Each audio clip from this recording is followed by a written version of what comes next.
அப்போ நான் 2 சீரியல் எழுதிட்டு இருந்தேன். அந்த டைமில் சுசீந்தர் ஃபோன் பண்ணி நான் ஒரு ஷார்ட் ஃபிலிம் பண்ணலான்னு இருக்கேன் சார். என்னென்ன சீரியல் இது? நான் எழுதிட்டு இருந்தது வந்து கோலங்களும் மெட்டியோல ஹிட் ஆகி கோலங்கள் தொடர்ந்து கோலங்களும் இன்னொரு சீரியல் எழுதிட்டு இருந்தேன். அந்த டைமில் வந்து இந்த மாதிரி ஒரு ஷார்ட் ஃபிலிம் பண்ண போகிறேன் அப்படின்ட்டு அதை பற்றி என்கிட்ட டெய்லி பேசிகிட்டு இருந்தாங்க. ஒரு 10 நாள் கேப் அப்புறம் வந்து சார் நான் ஷார்ட் ஃபிலிம் பண்ணேன் சார், படமே பண்ண போகிறேன்.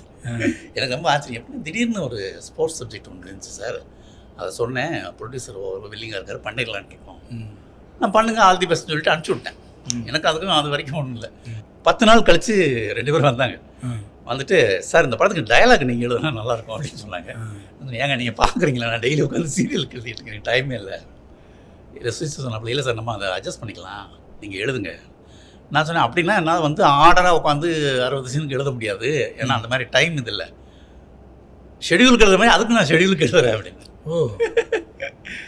எழுதுங்க சார்ன்னு சொல்லிட்டாங்க 2 பேருமே. அப்போ அது வந்து இப்போ சீரியல் மாதிரி சீரியல் பாணியில் எழுதப்பட்ட சீரியல் பாணியில் எழுத்து சீரியல் பாணியில் இல்லை, ஷெட்யூல் படம் அது. அதாவது நாளைக்கு இந்த எனக்கு கதை நல்லா தெரியும். சுசி வந்து முதல்ல என்ன பண்ணா கதையை என்கிட்ட சொன்னார்.